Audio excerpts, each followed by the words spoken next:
and welcome to this Focus on Special right here on CNBC Africa. My name is Zinati Guma.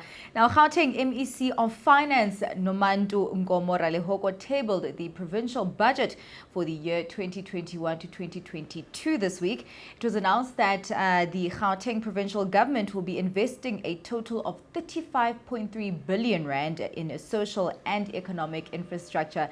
Joining us to unpack what that budget means for her department is MEC for Infrastructure Development, Tasneem Mutara. Thank you very much for joining us. Thanks for having me. Good afternoon. All right. Now, 35.3 billion rand has been allocated to infrastructure. That is your area. Just walk me through, obviously as a whole, that 35.3 billion rand is for the whole area. Just walk me through to how that will be dispersed to the different departments. Okay, so first of all, the spending will come from both the money that we make in the province, so our own funds, as well as conditional grants. So conditional grants, you would know that they go to spending areas such as health, such as education, and such as human settlements.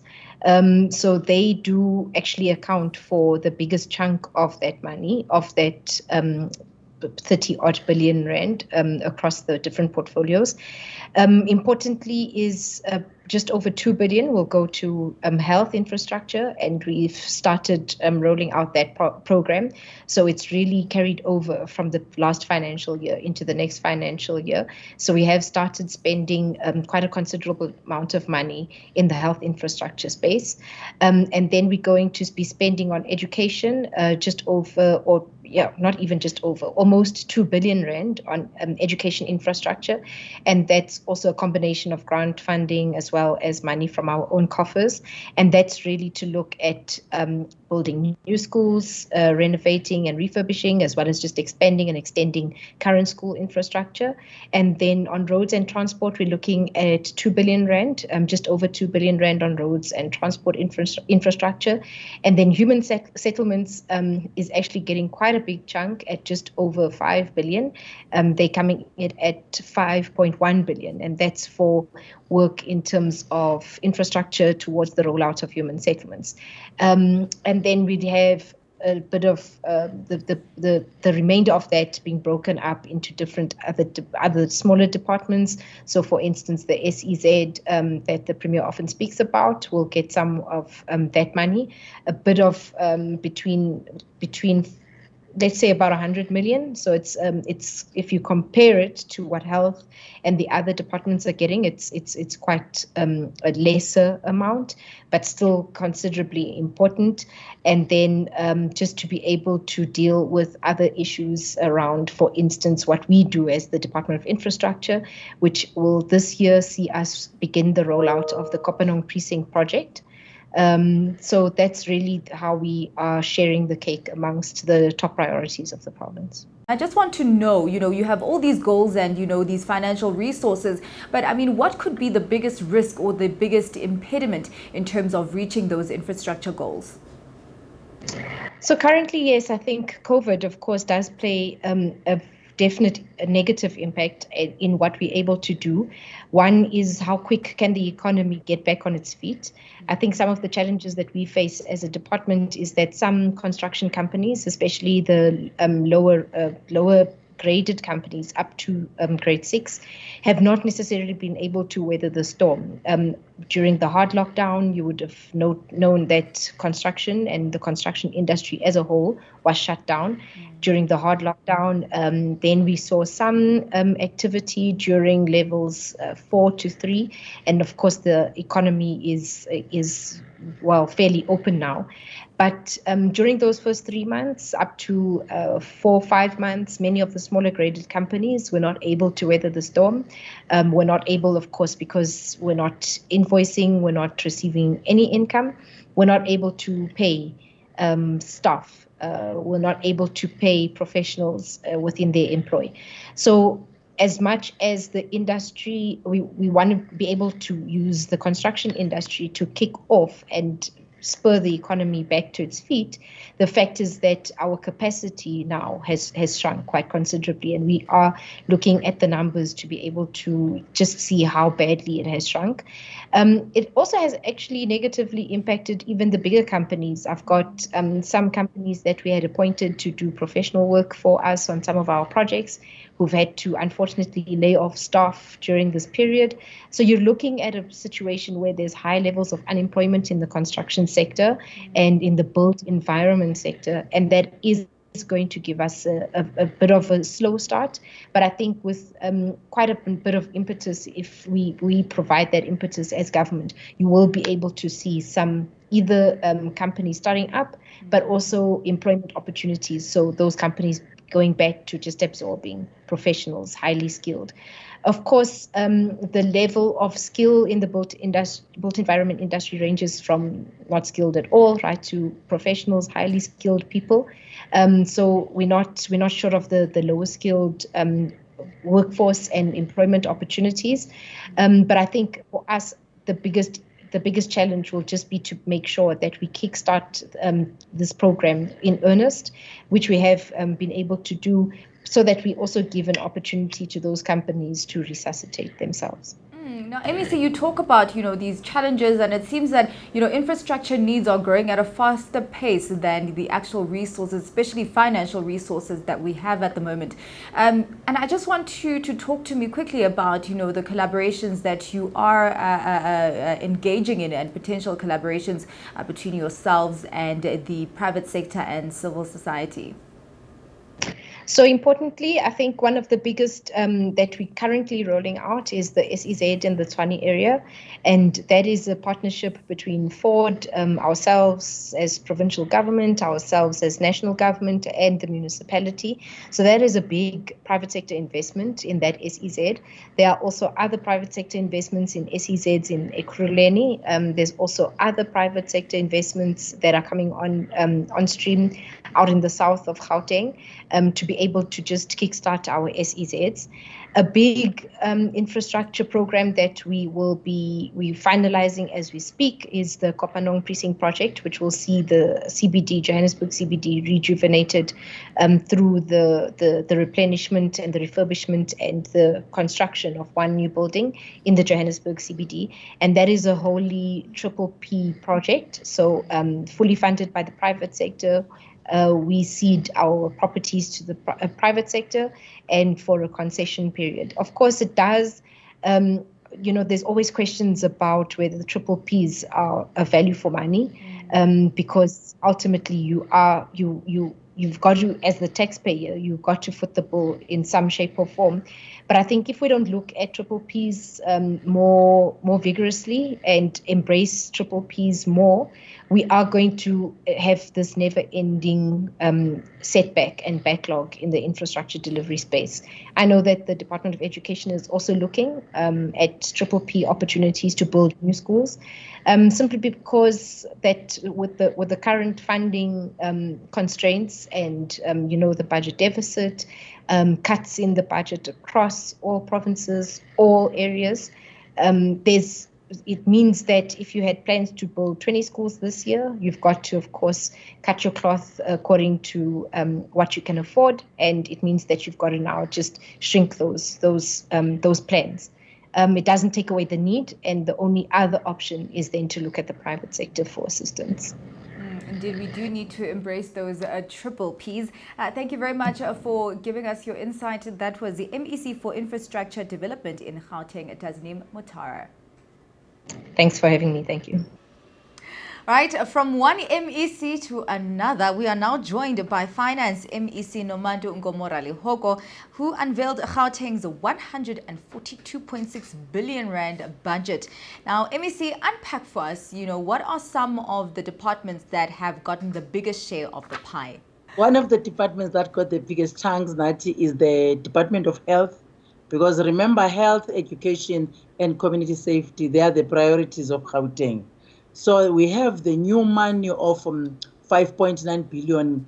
And out of that money, it's allocated over the MTF, but the bulk of which will be going to the defeat of COVID-19 pandemic. and for which Gauteng, which the Department of Health in Gauteng will be receiving 2.8 billion, and that one is largely a once-off amount of money.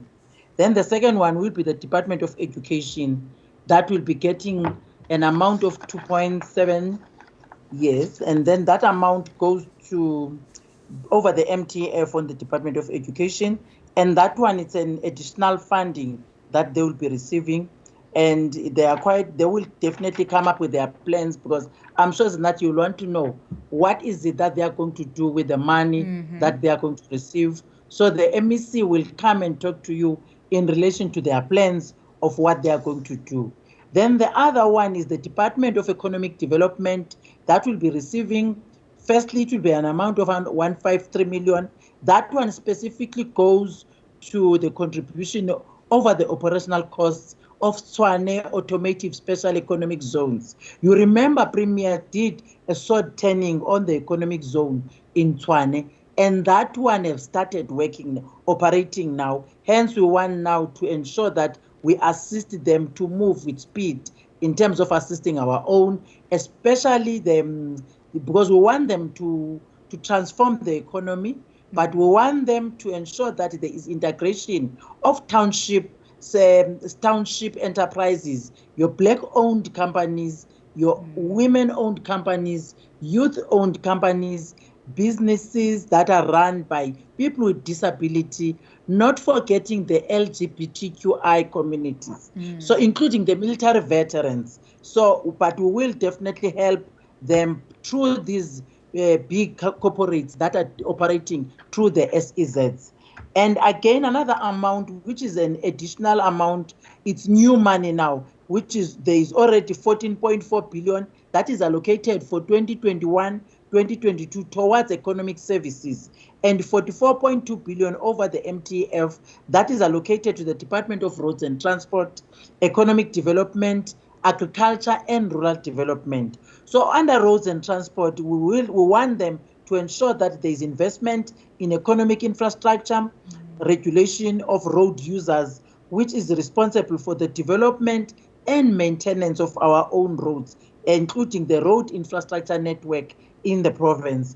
And let me tell you something, when I raised this amount, the MEC for Roads and Transport, he looked at me and with surprise, because he didn't expect that he's going to get money this financial year. So, but he is having that money, because the Roads and Transport, through investment in economic infrastructure, we will definitely make a change in our country, because including small businesses, once you allocate to economic development, roads and transport, agriculture, all those departments that are job creators, we know that immediately we will be able to create jobs once we take care of them, not forgetting other departments. But again, the Department of Economic Development, we want to give them the responsibility of revitalizing our township economies. So they are going to help us linking economies to economic opportunities and increasing participation of small, medium, and micro enterprises, including cooperatives, Nati, because sometimes we tend to forget that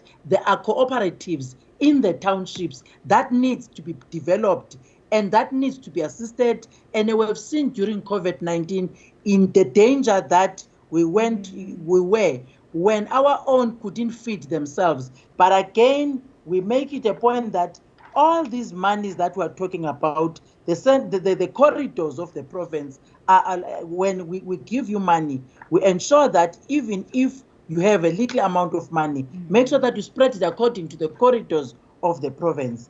And again, Nati, on Gauteng Provincial Government, we want to invest. We have invested a total amount of 35.3 billion on social and economic infrastructure, because again, infrastructure is centrally to some of the programs of government departments. And of the amount of 34.3 billion goes to the Department of Human Settlement, Department of Health, Department of Education, again, Roads and Transport, while the remaining 1 billion will be allocated to the Department of Social Development, Agriculture and Rural Development, Sports, Arts and Culture and Recreation, and Infrastructure Development in that area. Some of the amounts, like your 13.8 billion, will be devoted to new or replacement of infrastructure in the province. Hence, I've said to you earlier on, infrastructure is one of our critical parts. And this one, we want to ensure that which is the 20.4 billion, goes to the maintenance of refurbishment of upgrades and existing infrastructure.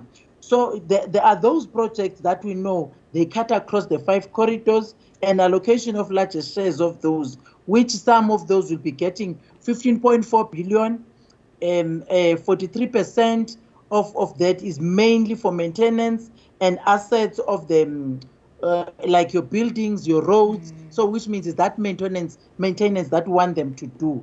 Then there is a critical part is Nati. I know we don't have enough time, which is the ICT, the use of ICT to deliver curriculum. And I'm sure you'll be interested in this one because we have seen how our learners were struggling during COVID-19 when they were unable even to work at home, especially those who come from the disadvantaged communities, because we don't have ICT connectivity in some of the schools. But now we're taking it further. We want to start rolling it out to lower grades, which I think it's something that is going to be very interesting. All the journalists, Zinati, were asking me about this one, that we take it to lower grades. MEC Lusufi will definitely come with the plans on how this is going to be protected or done in his plans, because that will be the question that all the viewers out there will want to see.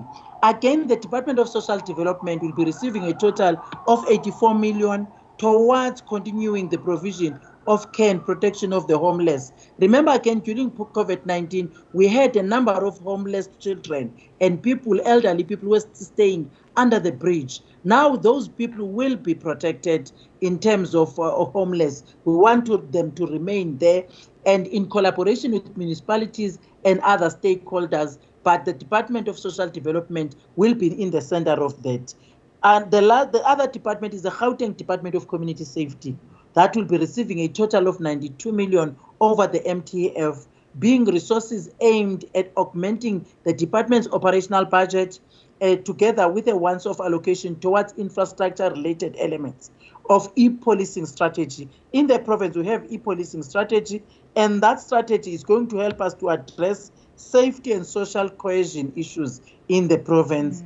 And there is a once-off allocation, which is 66 million, that has been made towards the Department of Human Settlement. Again, I think you will be interested in that area because we want to provide relief on accruals that the department has been having for all these years. But now at least that money, we know it will take them a long way, like because including the integrated human settlement and land release, because we want people now to start building their own houses, not to rely to government. Hence, it's critical for us to have the land release that it's helping them. And then there is 122 billion for 2021-2022 that goes to the Department of Health, Education, Community Safety and Social Development. So those are the 4 departments that will be receiving that amount of money. And even themselves, it's going to social policy initiatives of Gauteng Provincial Government, because that's the social cluster of the province that we always want to encourage everyone to work very closely with them, especially to the problems that are facing our communities. I'm not sure, Nada, if you are fine with that, because I can talk until the cows come home. I'm not forgetting GOT projects, because those are the projects that cuts across the province, and we have allocated an amount of 2.1 billion 2020-2021 and approximately 6.2 billion over the MTF. So those departments will be helping us, and that one goes to the departments that are in the forefront of good governance.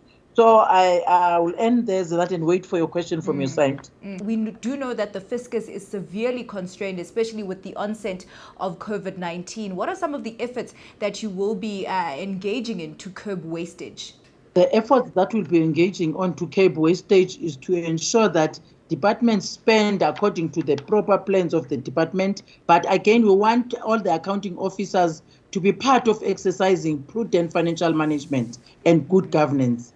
So those are the efforts that we want to do, and ensure that if they are supposed to pay people, they must do that on time.